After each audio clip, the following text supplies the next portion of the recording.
मैं दिल्ली से हूँ। प्रेमजीत सरोही मेरा नाम है और एक संस्था जिसका नाम है यूनिवर्सल लाइफ मैनेजमेंट, जिसको शॉर्ट में हम लोग ULM करके बोलते हैं लोग। तो उसमें संपूर्ण समाधान एक पूरी व्यवस्था है। और व्यवस्था ऐसी ही जैसे आप देश की व्यवस्था होती है, पहले राज्यों की व्यवस्थाएं होती थी, तो वो एक पूरी वैश्विक व्यवस्था है। अब जो फ्यूचर है, यहाँ से आगे का टाइम है, वो है कि जैसे अभी गणतंत्र हैं तो एक महागणतंत्र माने पूरा विश्व ही फिर एक रहे। ये जो भी अभी लड़ाई दंगे होते हैं देशों के बीच में, जैसे अभी हो रहे हैं यूक्रेन के उसके बीच में है, और उसमें अमेरिका भी लगा हुआ है, नाटो भी लगा हुआ है, और भी ऐसे दो धड़े में लोग बढ़ जाते हैं और आपस में फिर युद्ध और लड़ाई ऐसी चीज़ें करते रहते हैं। तो ये भी तभी तक एग्जिस्ट करेंगी जब तक देशों की सीमाएं एग्जिस्ट करती हैं, क्योंकि सीमाएं रहती हैं तो वहाँ पे कुछ ना कुछ इधर उधर होता ही रहता है। जब गणतंत्र नहीं बने थे तो वो छोटे छोटे रजवाड़े आपस में लड़ते रहते थे, क्योंकि उनकी सीमाएं होती थी, तो वहाँ कुछ ना कुछ होता ही रहता था। तो उसका भी समाधान है इसमें। और इसमें छोटे से लेके माने हमारे घर में, हमारे अपने जीवन में, बचपन से लेके और आप सबकी जितनी उम्र हो गई है उतने तक में कोई ना कोई समस्याएं आती रहती हैं। घर के अंदर आती रहती हैं, पर्सनली भी आती रहती हैं, परिवार में आती रहती हैं, और समाज में भी हम लोग देखते रहते हैं। जी सर। वहाँ अगर आपकी चेयर आ जाए ना पीछे, वहाँ चलो आगे। लेकिन वही है कि वहाँ तक आवाज़ पहुँचेगी, फिर इसीलिए बीच में बैठा हूँ मैं। तो जितनी भी समस्याएं हमारे सबके जीवन में रहती हैं, वो छोटी से लेके और बड़ी से बड़ी तक। छोटी से छोटी मतलब आपको बाज़ार में से कुछ ख़रीदना है, पैसा नहीं है जेब में, ये एक छोटी सी समस्या हो गई उनके लिए जिनके पास में ठीक ठाक पैसा है। यही समस्या उनके लिए बहुत बड़ी हो गई जिनके पास पैसा ही नहीं है, जिनके पास रोज़गार ही नहीं है ना, जिनके पास घर नहीं है, जिनके पास बच्चों को ठीक ठाक शिक्षा दिलाने के लिए स्थिति नहीं है। तो ये सब समस्याएं ही हैं। बीमार पड़ गए तो अब उतना पैसा नहीं है कि जाके इलाज कराओ कहीं ढंग की जगह पे, और या तो फिर सरकारी में उतनी लंबी लाइन में लगो। जब समय आएगा तब होगा तो ठीक है। तो इन सारी ही समस्याओं का, जिसमें आप असमानता भी बोलें, जिसमें अमीरी गरीबी भी बोलें, जिसमें लैंगिक आधार पे समस्याएं हैं, जिसमें और दूसरे आधारों पे समस्याएं हैं बहुत सारी, तो ये सारी समस्याएं, इनकी जो जड़ है उसको मैंने खोजा। क्योंकि इस दुनिया में हर चीज़ कारण कार्य सीरीज में चलती है, मतलब हर बात का कोई कारण होता है, वहाँ से वो स्टार्ट होती है। जैसे कोई बहुत बड़ा झगड़ा हो गया तो उसमें जाएंगे तो पता चलेगा कि ये यहाँ से शुरू हुआ था, है ना, कहीं से शुरू हुआ होता है वो झगड़ा, और फिर होते होते कोई भी एक कंडीशन में जाके समाप्त होता है। तो उसी तरह से मैंने इन सब समस्याओं की मैं जड़ में गया, और उस जड़ में जब मैं पहुंचा तो मुझे वहाँ ये जो अर्थशास्त्र है आज का, ये दिखाई दिया। अब ये कैसे दिखाई दिया वही मैं आप लोगों के सामने यहाँ पे रखूँगा। कुछ दिन पहले सर के सामने भी रखा था, अभी ज़्यादा लोग हैं तो मैं एक बार से फिर से रख दूँ वो सारा। तो फिर उसमें आप देखिएगा कि क्या मैं उसको ठीक देख पाया हूँ, और जब तक वो वाली समस्या ठीक नहीं होगी तब तक हम व्यवस्था में कोई आदमी बदल लें या व्यवस्था में कोई छोटी मोटी और दूसरी व्यवस्थाएं बदल लें या अपने घर में कोई कुछ बदलने का प्रयास करें, तो भी हम उन समस्याओं से निजात नहीं पा सकेंगे।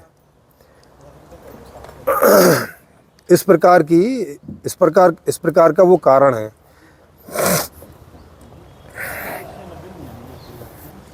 अब जैसे देखें,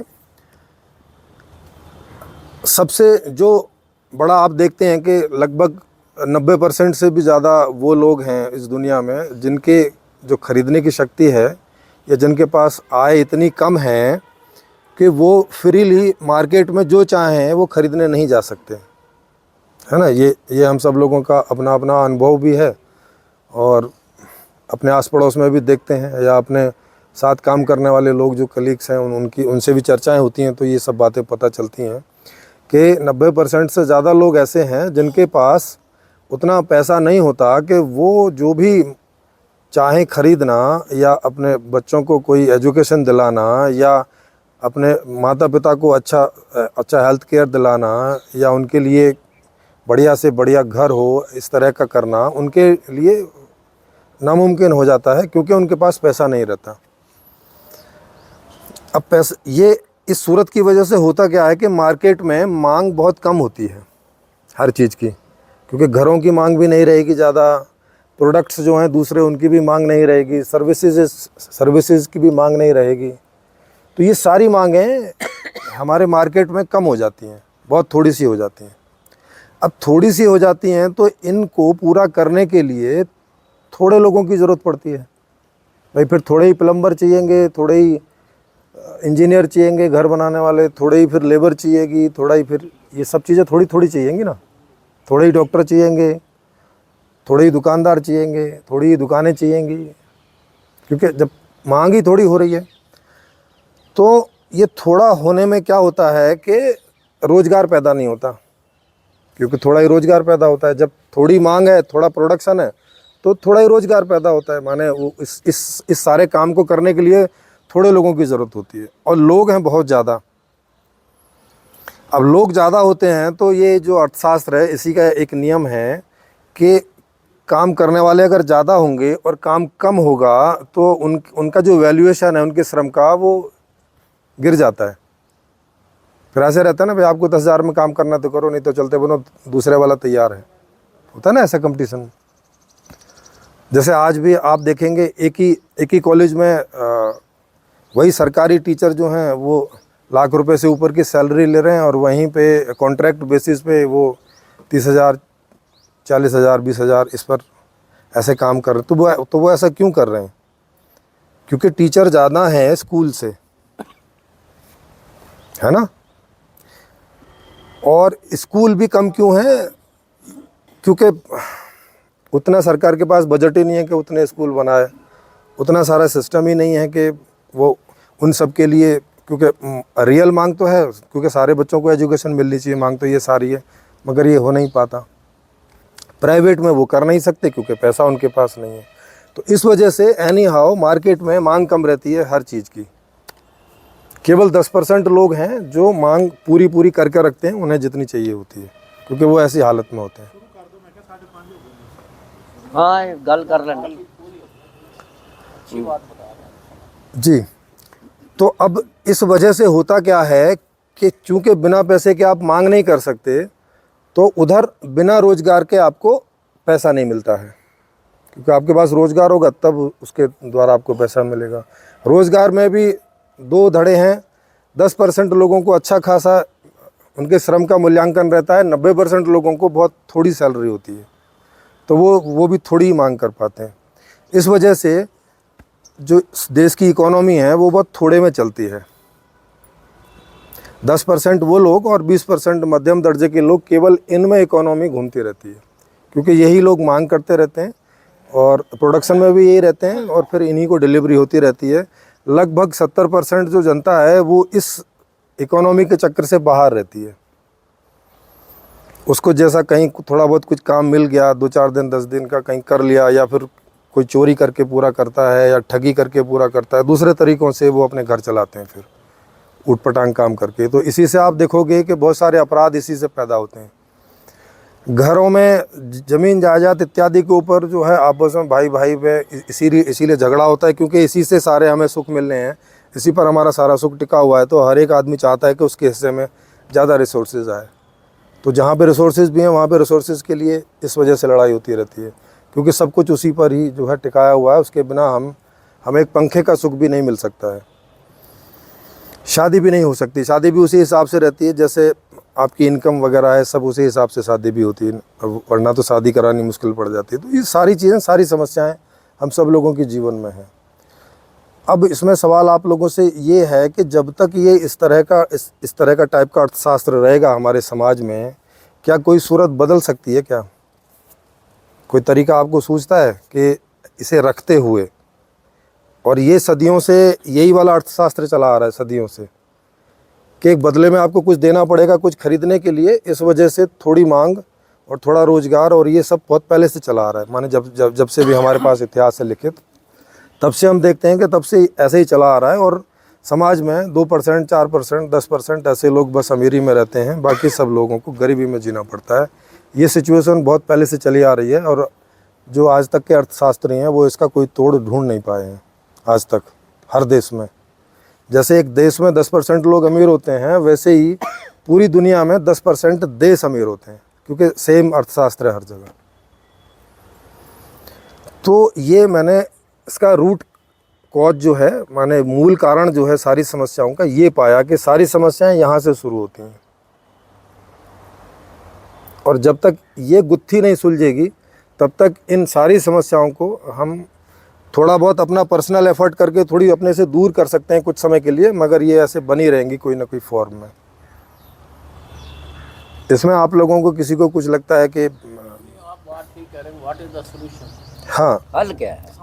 हाँ, क्योंकि ये समझ में आएगा तो समाधान इसी के हिसाब से, अगर ये समझ में आएगा तो फिर वो भी समझ में आएगा। क्योंकि जब कारण समझ में आता है तो फिर इलाज भी समझ में आ जाता है।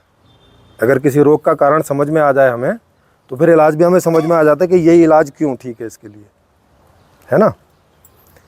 जैसे वकील साहब हैं, अगर इन्हें कोई मुकदमे का ढंग से कारण समझ में आ गया तो फिर इन्हें सब समझ में आ जाएगा कि इसका सॉर्ट आउट कैसे होगा, क्या करें इसके लिए। तो ये जो चीज़ है, अब इसका सॉल्यूशन आप देखें कि क्या है। इसमें आप देख ही रहे हैं कि इसमें ये समस्या 2 वजह से आ रही है। एक वजह से इधर आ रही है कि इधर हमने कंडीशन लगाई हुई है कि बिना पैसे के आप मांग नहीं कर सकते। एक कंडीशन इधर लगी हुई है, ठीक। एक दूसरी तरफ कंडीशन लगी हुई है कि बिना रोजगार के आप पैसा पा नहीं सकते, पैसा आपको नहीं मिलेगा। अगर वकील साहब को केस ना मिले तो वकील साहब को फीस नहीं मिलेगी, नहीं, कोई तो फीस आके देगा नहीं बिना केस के। क्या जी? तो अब इसका सॉल्यूशन देखिए। तो क्योंकि ये पैसे वाली शर्त लगी होने के कारण में जो 70% लोग हैं वो भी, और जो 20% लोग हैं वो भी पूरी तरह से इस इकोनॉमिक सिस्टम में नहीं घुस पा रहे हैं। तो मैंने क्या किया सॉल्यूशन के लिए कि इस पैसे को वहाँ से हटा दिया कि भाई जो अड़ंगा कर रहा है, जैसे सड़क पे कोई इतना बड़ा बैरियर है कि उसको ना बस पार कर पा रही है, ना ट्रक पार कर पा रहा है, ना स्कूटर पार कर पा रहा है, इस तरह का, तो वो ऐसे बैरियर हटा दिया। तो मैंने भी ये बैरियर हटा दिया इसमें से कि भाई पैसे से ही आप मांग करेंगे, ये बात हटा देते हैं। तो वहाँ से पैसा मैंने हटा दिया और ये सबको अधिकार दे दिया एज ए सिस्टम कि भाई हर आदमी अपने हिसाब से अपनी मांग करता रह सकता है, उसे जो चाहिए, और हर आदमी मांग करता रह सकता है। माने परिवार में भी हर एक आदमी सीधा व्यवस्था से मांग करते रह सकता है। ऐसा नहीं कि परिवार के आदमी अपने किसी एक आदमी से मांग करें और फिर वो उस मांग को आगे बढ़ाए। डायरेक्ट ही सीधा ही हर आदमी, वो चाहे बच्चे हों या जवान हों या बड़े बूढ़े हों, वो सीधा व्यवस्था से उन्हें जो चाहिए वो अपनी ऐसे सीधे मांग कर लें बिना कोई रोक टोक के। अब इससे क्या होगा कि समाज में जो वास्तविक मांग है हमारे लोगों की, वो सामने आ जाएगी, जो अब तक आ ही नहीं रही थी उस शर्त की वजह से। अब ये जो मांग आ जाएगी सामने, ये मांग पहुंच जाएगी व्यवस्था के पास। और व्यवस्था यहाँ बोलें तो 25 से 50 साल के बीच के जितने भी लोग हैं वो सब व्यवस्था ही हैं। वो सब एज ए डॉक्टर, इंजीनियर, खेती करने वाले, अलग अलग तरह के काम वही सब कर रहे हैं। 25 से 50 साल के लोग ही उसमें काम कर रहे हैं, जो रोजगार का एक एज पीरियड है उसमें, वही सारे लोग काम कर रहे हैं वहाँ। तो उन पर ये सारी मांग पहुँच जाएगी, और इस मांग के हिसाब से वो लोग जो प्रोडक्शन चाहिए, प्रोडक्ट्स का और सर्विसेज का, उसको अरेंज कर रहे हैं, उसको वहाँ मैनेज कर रहे हैं। और उसको मैनेज करने के लिए 2 चीज़ों की ज़रूरत होती है, जो दोनों चीज़ें उनके पास हैं। एक मानव रिसोर्स, जो मानव संसाधन है, माने लोग चाहिए कोई काम करने के लिए, और रॉ मटेरियल चाहिए होता है कोई किसी प्रोडक्ट को तैयार करने के लिए। तो सारा जो प्राकृतिक रिसोर्स है, सारा जो प्राकृतिक संसाधन है और सारा जो मानव संसाधन है, वो उन्हीं के पास है। तो वो उन दोनों को मीट करके, मिला के और मांग के हिसाब से सारा प्रोडक्शन कर रहे हैं। और फिर जहाँ से जो डिमांड आई उसके हिसाब से उसकी सप्लाई कर रहे हैं। तो अब चूंकि यहाँ से पैसा हटा दिया तो वहाँ वेतन में से भी हटा दिया, वहाँ वेतन भी कोई नहीं किसी को। इस तरह की ये एक व्यवस्था है। अब इससे क्या होगा कि इससे एक तो काम सबके बीच बंट जाएगा, माने 25 से 50 साल के बीच के जितने लोग हैं सबको काम मिल जाएगा, जो आज नहीं मिलता। एक तो ये हो गया। तो इस वजह से हर एक आदमी के पास काम भी थोड़ा थोड़ा आएगा। 4 घंटे 5 घंटे में हिसाब किताब हो जाएगा सबका, कि 4-5 घंटे से ज़्यादा किसी को काम में समय देने की ज़रूरत नहीं पड़ेगी। दूसरा, इसमें जो काम वाली पॉलिसी है वो इस प्रकार की है कि आपकी जो भी योग्यता आपने हासिल की है उस योग्यता में आपकी रुचि के हिसाब से आपको काम मिल जाएगा। तो वो आपके इंटरेस्ट के अकॉर्डिंग रहेगा, वो भी एक इसमें इशू है कि वो आपको करना अच्छा लगेगा। दूसरा कि आपके बुज़ुर्गों की, आपके बच्चों की, आपकी पत्नी की, या जितने भी जो ऐसे लोग हैं जिन्हें आज डिपेंडेंट कहा जाता है कोई ना कोई, वो सारे इसमें सीधे व्यवस्था से मांग कर रहे हैं। तो कोई भी इसमें किसी पर भी डिपेंडेंट नहीं रहेगा, तो उनके जो रिश्ते आपस में ख़राब होते हैं वो ख़राब नहीं होंगे, है ना। भाई भाई के बीच, पति पत्नी के बीच, कि पत्नी मांग रही है, पति ला के नहीं दे रहा है कोई वजह से, ये सारी चीज़ें, बच्चे मांग रहे हैं, माता पिता ला के नहीं दे पा रहे हैं, बड़े बूढ़े माँ बाप कुछ मांग रहे हैं और वो ला के नहीं दे रहा है क्योंकि नहीं बन रहा है उसका कुछ हिसाब किताब। ये सारी समस्याएं वहाँ पे सब खत्म हो जाएंगी। अपराध भी नहीं पैदा होंगे क्योंकि वहाँ पे किसी की कोई मजबूरी भी नहीं रहेगी। सबको सारी मांग यूं ही लोग करते रहेंगे और यूं ही वो सारी मांगें का प्रोडक्शन होता रहेगा और उनकी डिलीवरी होती रहेगी। ये मैंने अर्थशास्त्र का पॉइंट ऑफ व्यू बताया। इसमें अभी राजनीतिक शास्त्र अलग से है, इसमें अभी शिक्षा शास्त्र अलग से है, इसमें पारिवारिक मॉडल भी अलग से हैं, इसमें सामाजिक संरचना अलग से है, और इसकी एक पूरी फ़िलॉसफी है वो भी एक अलग से ही है। तो वो हर एक चीज़ की डिटेल में जाएंगे तो वो इसी तरह से आप ऐसा समझ सकते हैं। जैसे ये मैंने नया अर्थशास्त्र इसमें सेट किया है, इस तरह से वहाँ पर भी बहुत सारी चीज़ें एकदम नई हैं सब। तो उसकी डिटेल में आप जब जाएंगे तो उसमें, तो ये मैंने आपको रूट कॉज और रूट सॉल्यूशन बता दिया कि जब तक ये नहीं होगा तो बाकी वाले चेंज भी कर लें तो उन्हें हम धरती पे उतार नहीं सकते। जैसे संविधान में आप ऐसा लिख भी लें कि सबको एजुकेशन का राइट दिया जाता है, कंप्लीट एजुकेशन, ट्रेनिंग तक और सब कुछ तक भी, तो भी सरकार के पास बजट ही नहीं होगा तो वह इसको कर नहीं पाएगी लिखा होने के बावजूद भी। और वो क्यों नहीं कर पाएगी, उसमें सारा चक्कर बजट का है, क्योंकि अभी हमने बजट को सेंटर में रखा हुआ है, सब काम बजट से होते हैं। इसमें बजट ही हटा दिया है और इन्फिनिट एक्सेस हो जाता है। फिर इसमें माने अनंत संभावनाएं खुल जाती हैं, कहीं कोई रोक टोक नहीं रह जाती कि आपको कुछ भी काम करना है, कोई भी फैसिलिटी खड़ी करनी है, कहीं पुल बनाना है, कितनी भी बड़ी बिल्डिंग बनानी है, कितने भी स्कूल बनाने हैं, कितने भी हॉस्पिटल बनाने हैं, कितनी भी किसी को एजुकेशन देनी है, इसमें कोई रेस्ट्रिक्शंस नहीं रह जाते, इसमें कोई रुकावटें नहीं रह जाती जैसी आज हैं, जैसे आज हम अपने जीवन में अनुभव करते हैं। इस प्रकार का ये पूरा गेट खोल देता है हर आदमी के लिए, सारी संभावनाओं के साथ। कोई भी एजुकेशन आप ले सकते हैं, कितनी भी, जो भी आप काम चाहेंगे वही आपको काम मिल जाएगा, जो भी आप भोग चाहेंगे जीवन में, जितने भी सब सारे, वो सब आपको सारे मिल जाएंगे। इस प्रकार की ये सारी संभावनाओं के गेट खोल देती है ये अर्थशास्त्र। ये सॉल्यूशन है। जी, अब इसमें आप क्वेश्चन सब पूछ सकते हैं। हाँ, ये ले लीजिए।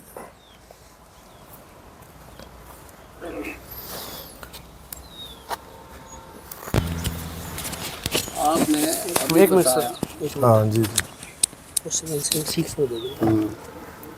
आपने अभी बताया कि 25 से लेके 50 की एज वाले लोग जो हैं वो वर्किंग हैं, और जो 0 से लेके 25 तक हैं वो नॉन वर्किंग हैं। अब उनकी डिमांड है, अब उनको डिमांड तो मिल रही है, अब वो कहेंगे बिना हमें काम करे मिल रही है तो हम काम क्यों करें।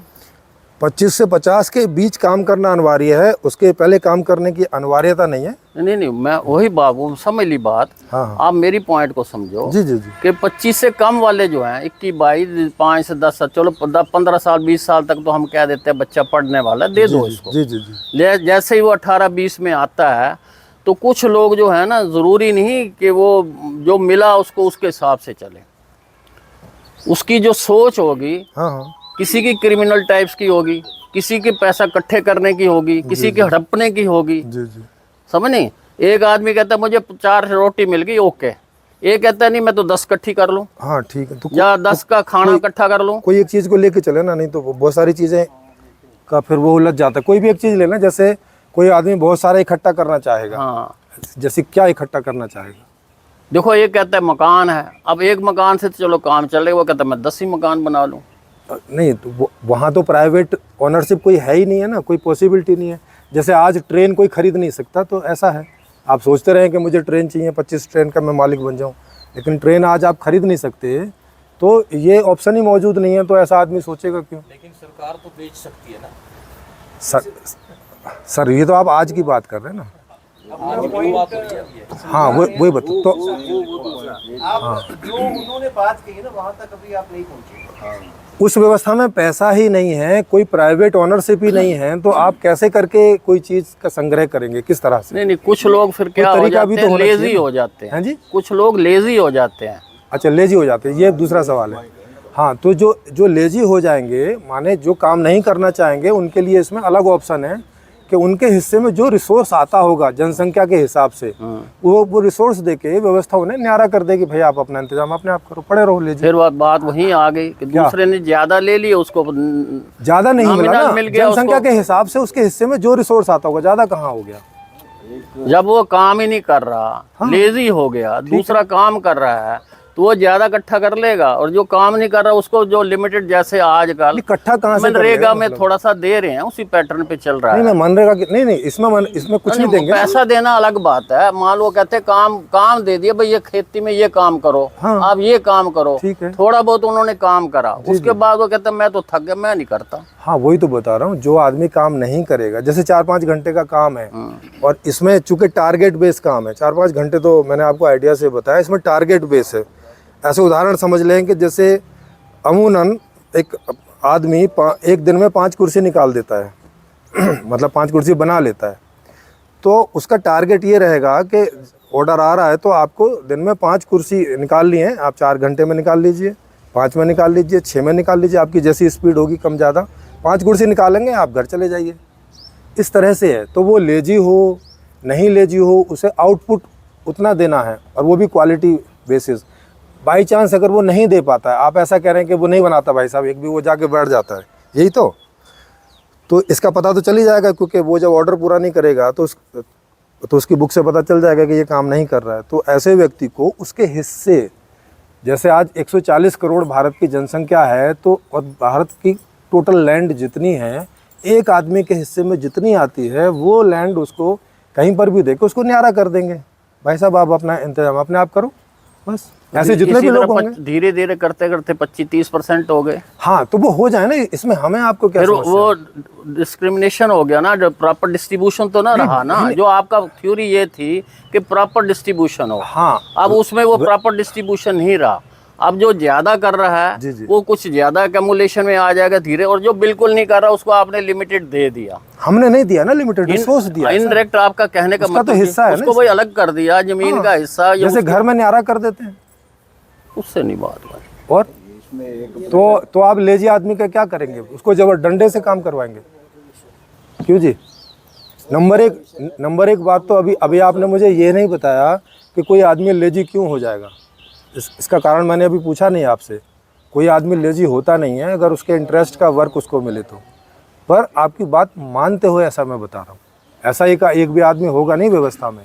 लेकिन चूँकि आप सवाल पूछ रहे हैं, उस हिसाब से मैं आपको हाइपोथेटिकल जवाब दे रहा हूँ कि अगर कोई ऐसा होता है तो, क्योंकि वो उसकी भी ज़िंदगी है, तो अगर वो इस व्यवस्था में सेट नहीं हो रहा है तो उसके हिस्से का रिसोर्स उसको दे के, भाई तुम अपना इंतजाम अपने आप करो।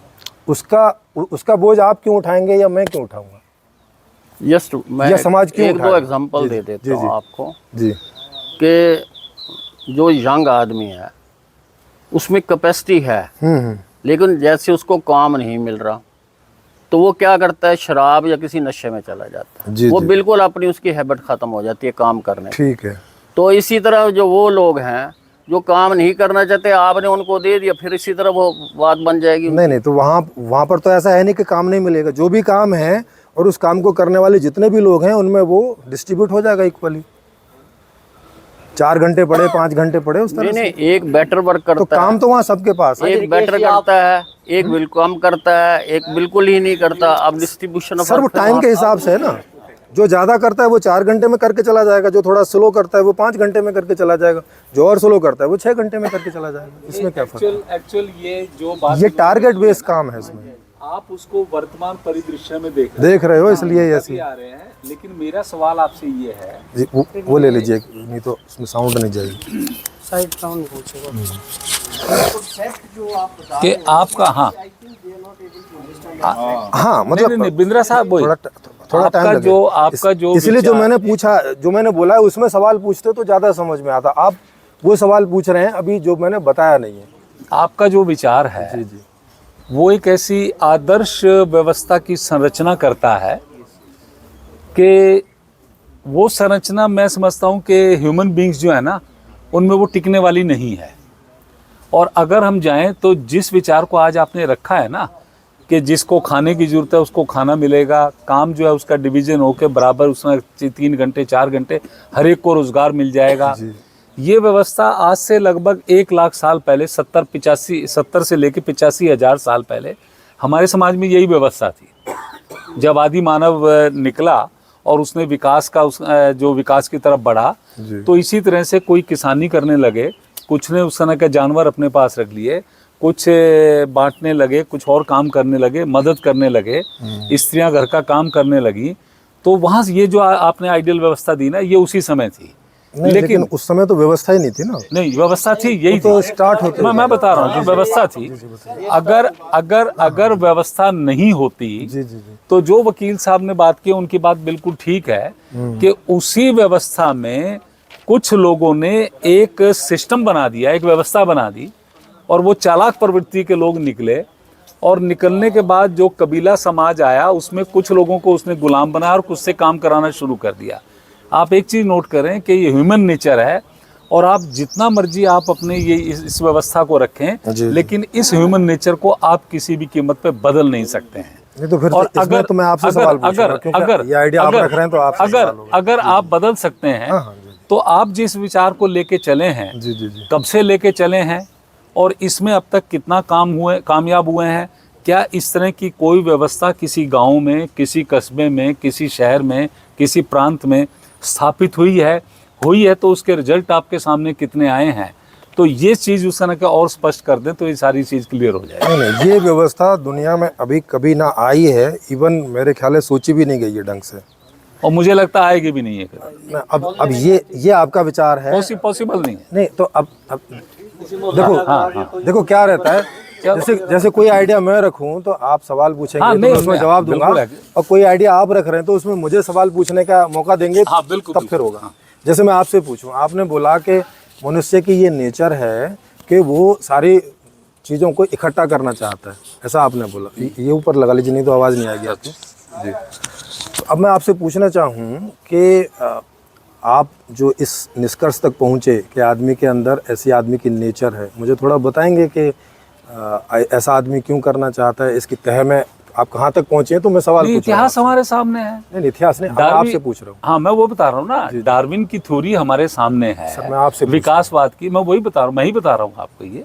हाँ, मेरे कहने का मतलब एक आदमी बहुत सारा इकट्ठा करना चाहता है, उसके पीछे उसकी वजह क्या रहती है?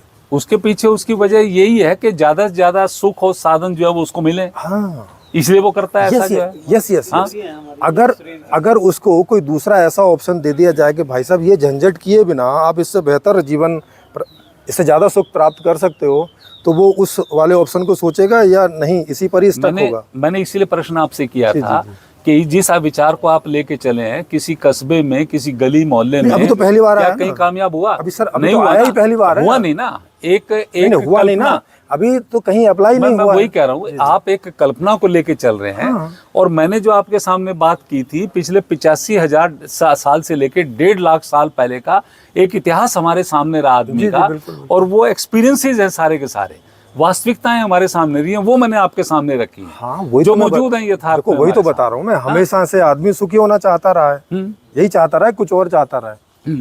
हाँ, अब सुखी होने के लिए उसके सामने जो ऑप्शन आए हैं उसने उसमें से किसी बेहतर ऑप्शन का चुनाव किया, जो उसको लगा कि भाई मेरे हिसाब से ये ठीक है। सर मुझे लगता है ये ना बहुत वास्ट टॉपिक है। हाँ, है तो वास्ट टॉपिक तो है ही है। ये तो बहुत गहरा है जी। हाँ तो गहरा तो है ही है। 11 घंटे की बिल्कुल बिल्कुल। हाँ काल्पनिक है सारा सारा। हाँ राकेश बोलो क्या। नहीं नहीं, अगर आप बोलेंगे तो मुझे सवाल पूछने का मौका भी देंगे ना। हाँ हाँ हाँ जी तो राकेश हाँ जी जी जी। मतलब कि पहली बात तो ये तो अच्छी बात है कि एक आदर्श समाज के बारे में आपने सोचा। नहीं, मैं आदर्श समाज, मैं आदर्श, ऐसा इनका कहना है, मेरा कहना नहीं है। नहीं, मैं बताता हूँ आदर्श कैसे है। और ये आप उन्होंने कह थोड़ा रहे हिंट हैं, दिया। मैं आदर्श समाज की बात नहीं कर रहा हूँ। मैंने अपने टॉपिक में कहीं पर भी बोला कि मैं किसी आदर्श समाज की स्थापना की बात कर रहा हूँ? मैंने ऐसा बोला क्या? नहीं चलो आप नहीं वो उनका एक मैंने जो आपसे मैंने perceive किया- एक व्यक्ति के, आपके जीवन में जितने भी सारे दुख आते हैं वो नहीं आएंगे तो अभी क्यों आ रहे हैं वो कारण बताया। अगर उस कारण से मैं आप कहीं सहमत नहीं है तो वो मुझे सवाल पूछ सकते हैं या मुझे बता सकते हैं। एक मैंने आपको उसका सॉल्यूशन बताया कि इसमें हर व्यक्ति जैसे जीना चाहता है वैसे जी सकेगा। तो ये मैं आदर्श समाज की बात नहीं कर रहा हूँ। ये हम शब्द वापस ले लेते हैं। हाँ, ये मैं इसलिए कह रहा हूँ कि ठीक है, लेकिन आदमी थोड़ा वैसे सोचता है कि अच्छा मार्क्स ने ऐसे बोला, अच्छा ये भी कुछ ऐसी बात कर रहे, अच्छा ये ऐसी होगी। वो ऐसे सोच के ही सवाल पूछता है, जैसे सर पूछ रहे। सर के कई सवाल, सर समझ भी गए कि उनके कई सवाल जो हैं वो आज के हिसाब से हैं, जैसे मैं बता रहा हूँ उसमें वो सवाल ही नहीं उठते हैं। जो सर के जी, जी। क्वेश्चन थे हाँ उसी को ही मैं आगे बढ़ा रहा हूँ। जो जिस समाज की स्थापना की आप बात कर रहे हैं, जी, उस समाज को इसी समाज में से बनना है, जो बिल्कुल। समाज हमारा आज हाँ है। हाँ, यस यस। और इस समाज में ये तो पूरे वर्ल्ड का सीन बना रहे हो आप। जी जी, पूरे वर्ल्ड का सीन बना रहे हैं। उसमें नेशन स्टेट्स हैं आज के समय के अंदर। Everything, जी जी बिल्कुल। रिलीजियस जो हमारी मानसिकताएं Yes, बनी yes, हुई हैं वो सारी हैं। सारी मेंटलिटीज, लैंग्वेज की सब कुछ, सारा कुछ वो सारा सिस्टम सब है। कुछ सब कुछ। और बेसिक जो ह्यूमन साइकोलॉजी है जी जी, वो भी शामिल है इसके अंदर है। हाँ सब कुछ शामिल है। सब कुछ शामिल है। जी जी। तो इस सोसाइटी से उस सोसाइटी में जाने के लिए आज तक कोई गांव तो ऐसा बना नहीं है जो आपने सोच रहे हो जी जी, कैसा बिल्कुल। समाज बन गया है। जी जी बिल्कुल। तो वो रोड मैप क्या होगा आपका? हाँ। मतलब कि कैसे जी। वहां पर पहुंचा जाएगा? इसको भी, क्योंकि उसको मैं आदर्शवाद क्यों कह रहा हूँ पहले, क्योंकि ये कभी आज तक मटेरियलाइज हुआ नहीं है, कहीं आया नहीं है। जी जी जी। अगर आया होता, जैसे इंडस्ट्रियल रेवोल्यूशन आया, उसकी हमने स्टडी की, इंफॉर्मेशन एज चल रही है, हम उसकी स्टडी कर रहे हैं, ये चीज़ आई हुई है, हम देख रहे हैं। हाँ हाँ, ठीक है। लेकिन जो चीज़ आपकी बात कर रहे हैं वो कहीं आज तक हमने हिस्ट्री में सुनी नहीं है कि कभी आई Yes, है yes, या मैं कब खुद ही हुआ। बोल रहा हूँ कि अभी पहली हाँ। टाइम ये आ तो रही है फिर हम बात। उस पे मंजिल पे पहुंचेंगे कैसे? हाँ, इस सवाल एक बार आप सबके सवाल आ जाने दीजिए। नहीं तो लेकिन मैं एक एक करके आंसर करता रहूँ, ज़्यादा बेटर है ना। क्योंकि तब भी मैं सवाल एक एक करके हाँ, जवाब ये दूंगा, तब बात भी मैं एक बनेगी, एक करके ही जवाब दूंगा ना। हाँ राकेश जो विचार इन्होंने कहा है ना उसकी व्यवस्था तो रही है हमारी सोसाइटी। जब शुरुआती दौर में सर नहीं है वो, आदमी कोई चीज पैदा करता सर वो मैंने भी पढ़ा है, वो नहीं है वो वाली व्यवस्था, बदले में कुछ और ले आता है। नहीं है सर वो। जब सर इसमें बार्टर जब सिस्टम प्रोडक्शन और जो है वो इसमें नहीं है नेचर कर रही बार्टर है, सिस्टम, इसीलिए बता हम रहा सिर्फ वो हूँ भोगता है। कि ये वो व्यवस्था ये नहीं है सोसाइटी जो है। आप- जिसकी आप बात लेकिन कर जब रहे हम काम कर रहे हैं तो सोसाइटी नहीं बनेगी ये वाली।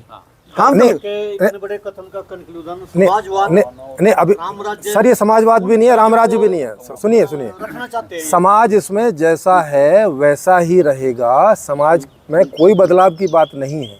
समाज से मतलब यहाँ समाजवाद का मतलब इक्वलिटी। इसमें इक्वलिटी से भी मतलब नहीं है। ये जो मैं व्यवस्था बता रहा हूँ ये आपको इक्वल करने के लिए नहीं है। आप एक दो पॉइंट ना रोड मैप के बता दो, क्योंकि ये बड़ा लंबा हो जाएगा। हाँ मैं रोड मैप बता देता रोड हूँ। मैप कैसे? जी जी, मतलब स्टेट कैसे खत्म करोगे, सरकारें कैसे खत्म होगी? इसीलिए तो बता रहा हूँ। तो इक्वल करने की जरूरत नहीं है ना, क्योंकि सब अलग अलग है तो इक्वल कैसे करेंगे आप? बताइए उसमें बताइए। हाँ तो हाँ, इसीलिए ये सारा इक्वलिटी का कैसे- नहीं है। चलो जी सुनो रोड मैप सुनो जी। एक नहीं कर सकती। अरे सर करनी ही नहीं है, मैं तो कह रहा हूँ कि करनी ही नहीं है एक, तो फिर आप एक मुझसे क्यों करवा रहे हैं? मानसिकता एक नहीं, हाँ एक अपनी पत्नी कहती है मैं तो 10 किलो सोना पाऊंगी, दूसरी के वो पास उसका हो जाएगा, उसका हो जाएगा। उसके पास है नहीं। अरे सर वो हो जाएगा, वो हो जाएगा मेंटलिटी। अरे सर मेंटलिटी का सोने से कोई लेना देना मानव नहीं है। मनोविज्ञान तो हाँ यस वो उसका भी सब है इसमें, क्योंकि वास्ट टॉपिक है। जैसे मैडम ने कहा ये सारे सवालों के जवाब इसमें हैं, लेकिन अभी जो मैंने बताया उसमें पूछेंगे तो ज़्यादा बेटर है। मतलब एक किसी विषय में हम कंक्लूजन में पहुंचेंगे, एक पर्टिकुलर टॉपिक पे है इन सारे सवालों के जवाब। तो ये आएगा कैसे, इसका आने का भी बड़ा सिंपल सा ही वे है। जैसे ये बातें आप तक यहाँ पहुँच रही हैं, चूँकि ये पूरी लिखित में भी हैं, इसके ऊपर किताब लिखी हुई है, इसके ऊपर पूरा यूट्यूब चैनल है, उसमें हर बात बड़ी डिटेल में, छोटी छोटी बात भी हर बड़ी डिटेल में सब समझाई हुई है। फ़िलोसॉफी से लेके, साइकोलॉजी से लेके और पूरा का पूरा मटेरियलिस्टिक तक सब कुछ समझाया हुआ है, हर चीज़।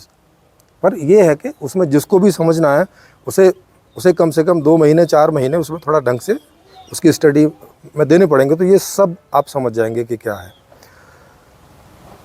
ये धीरे धीरे सारे लोगों में जा रही है, क्योंकि हम सब कॉलेजों में भी सेमिनार कर रहे हैं, कॉलेजेस में भी, लोगों में भी कर रहे हैं, और भी जहाँ जहाँ भी हमें मिल रहा है वो इस पर मूवी भी बनेगी, इस पर सीरियल भी बनेंगे।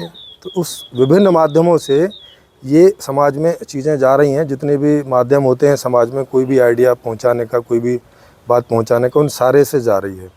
जिस दिन ये आधे से ज़्यादा लोगों में पहुंच जाएगा, हम लोगों को ऐसा लगेगा कि आधे से ज़्यादा लोगों में पहुंच गया है, तब एक सर्वे होगा और ये बात पूछी जाएगी कि ये जो नई व्यवस्था है जो आप तक पहुंची है विभिन्न माध्यमों से, क्या इसको लाने के लिए आप राज़ी हैं?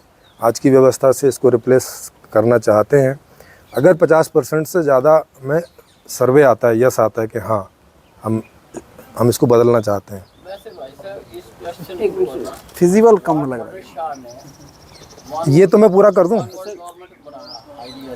हाँ हाँ, प्रैक्टिकली नहीं हो पाया। ये भी मैं आपको 2 लाइन में समझा दूंगा कि ये प्रैक्टिकली हो भी चुका है, ये हो भी चुका है प्रैक्टिकली।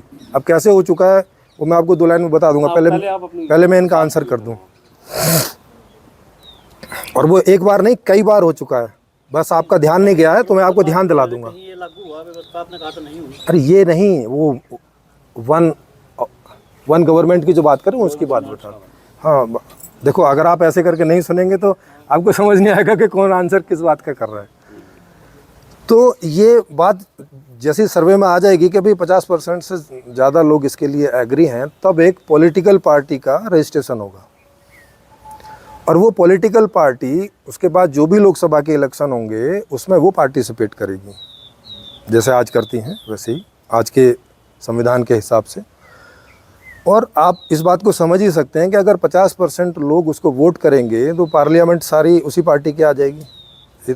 इसमें तो कोई प्रॉब्लम नहीं है समझने में। और वो वहाँ जाके एक रूल बनाएगी, एक आज के संविधान में, वैसे वो इनडायरेक्टली वो रूल होता ही है पर उसमें लिखित में नहीं है, तो लिखित में बना देगी कि पब्लिक को पब्लिक रेफरेंडम के द्वारा कोई भी संविधान का कोई भी अनुच्छेद या पूरे संविधान को बदलने की ताकत पब्लिक रेफरेंडम के द्वारा पब्लिक को दी जाती है। कि जब भी पब्लिक चाहे अपने हिसाब से उसको बदल ले, इंक्लूड पार्लियामेंट तो कर ही रही है, उसके अपने जो मेथड है वो तो करती है ही, मगर पब्लिक भी जब चाहे ऐसा यूनानिमसली तो वो कर सकती है।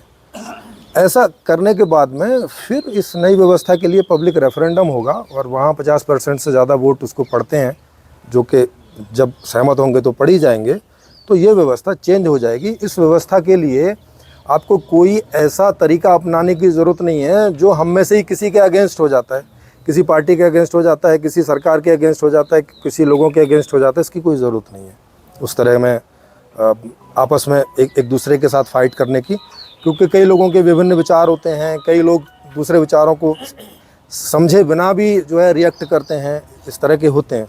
तो उस तरह के तरीके करके और कहीं उलझने की ज़रूरत नहीं है। ये सिंपली ऐसा ही है कि कोई भी आइडिया पूरी दुनिया में, पूरे भारत में, सभी देशों में ये जाएगा और वहाँ की मेजॉरिटी के हिसाब से इसी तरीके से ये बदल जाएगा, क्योंकि पूरी दुनिया में 2/3 से ज़्यादा लोग अभी आजकल के लोकतांत्रिक सिस्टम में जी रहे हैं। इस तरह से अभी ये कम से कम 4 से 5 देशों में ये बातें जा चुकी हैं। भारत में भी 5-6 राज्य छोड़ के बाकी सारे राज्यों में ये बात पहुंच चुकी है। वहाँ पे छोटी और बड़ी टीम इसी तरह से काम कर रही है, जैसे अब ये हरियाणा में कर रही है, उत्तर प्रदेश में कर रही है, दिल्ली में कर रही है, पंजाब में कर रही है, राजस्थान में कर रही है, मध्य प्रदेश में कर रही है, छत्तीसगढ़ में कर रही है, ये सब कर रही हैं इस तरह से। हमारी बेस्ट विशेष कि हाँ। आपका ये विचार जी, जी। कामयाब हो। जी। और आप इसमें जब कोई व्यवस्था बन जाए तो हम भी जाकर उसको हम भी 50% में शामिल होंगे आप वाले में। हाँ जी, कभी नहीं, और चूंकि भारत में आएगी तो पूरे में ही आएगी, तो आप भी उसमें होंगे ही, आप तो कहीं बाहर नहीं होंगे। नहीं, हाँ, वो अभी वो सर का जो काफी बड़ा सर का जो क्वेश्चन, अरे नहीं सर, 2 लाइन में ही है, 2 लाइन में ही है बस सर का। सर, कबीलाई सिस्टम से लेके अब तक उससे बड़ी बड़ी सरकारें 3-4 बार बन चुकी हैं। जैसे कबीलाई से ज़्यादा बड़ा राज्य व्यवस्था बन चुकी है, बहुत सारे कबीलों को मिला के एक राज्य व्यवस्था बन चुकी है, ठीक। बहुत सारे राज्यों को मिला के देश बन चुके हैं, जिसमें अभी हम लोग बैठे ही हैं। ये ऐसा कई बार हो चुका है पीछे से अब तक, मतलब पता नहीं सैकड़ों बार हो चुका है ऐसा पूरी दुनिया में। अब एक कदम और है कि सारे देशों को मिला के एक व्यवस्था, आप जो कह रहे हैं कि ये कभी हुआ नहीं है, तो ये मैंने आपको 2 स्टेप बता दिए हैं जो सैकड़ों बार हो चुके हैं कि सरकारें बट के कबीले बन गए, कबीले फिर एक साथ जुड़ के फिर एक सरकारें बन गई, ऐसा कई बार हुआ है। और फाइनली अब ऐसे स्टेज में है कि अब तो ये बटने वाली स्टेज में नहीं है, अब ये आगे जा सकता है, पीछे नहीं जा सकता। तो जैसे 556 रियासतें मिलके एक गणतंत्र बन सकता है, वैसे ही 212 देश मिलके एक महागणतंत्र बन सकता है, इसमें क्या दिक्कत है। यूरोप में ऑलरेडी 29 देश कुछ सारी चीज़ों के लिए एक हो ही रखे हैं, जिसको आप यूरोप बोलते हैं, उसमें 19 देश हैं, 29। तो ये कई बार कई जगह हो चुका है, तो वो कोई नया आइडिया नहीं है। सर मेरा एक सवाल है सिर्फ, नहीं नहीं उसकी बात नहीं कर रहे हम, आपने एक किंगडम की बात करी, वो मैं बोल रहा हूँ कि एक सिस्टम हो सकता है पूरी दुनिया में। जी जी। मेरा एक सवाल है सिर्फ आपसे, क्योंकि सवाल तो कई सारे हैं, लेकिन सिर्फ एक बेसिक, जो ये क्रमिक विकास का सिद्धांत डार्विन की थ्योरी है जो पूरे वर्ल्ड में फेमस है, जी जी जी, तो इसको आप किस एंगल से देखते हो? वो सिंपल सा है, जैसा उन्होंने बता भी रखा है कि भाई एक कोशिकीय जीव से धीरे धीरे होते होते बहुकोशिकीय हुए हैं, और अभी हम सब जो बैठे हैं इस बहुकोशिकीय में भी लगातार म्यूटेशन जारी है, लगातार डेवलपमेंट जारी है। बुद्धि में भी डेवलपमेंट होता है। आज से 2000 साल पहले के आदमी की बुद्धि में और आज की बुद्धि में बहुत ज़मीन आसमान का अंतर है। आगे भी ये बुद्धि का विकास होता रहेगा, इसी तरह के नए नए आइडियाज़ आते रहेंगे, पहले से बेहतर आइडियाज़ होंगे। उन जितने आइडियाज़ आएंगे उनमें से कोई ना कोई अप्लाई भी होगा, किसी न किसी पर लोग सहमत भी होंगे, अप्लाई भी होगा, आएगा भी, और पहले से बेहतर स्थिति होगी। यही है, यही विकासवाद है। साथियों, हमारी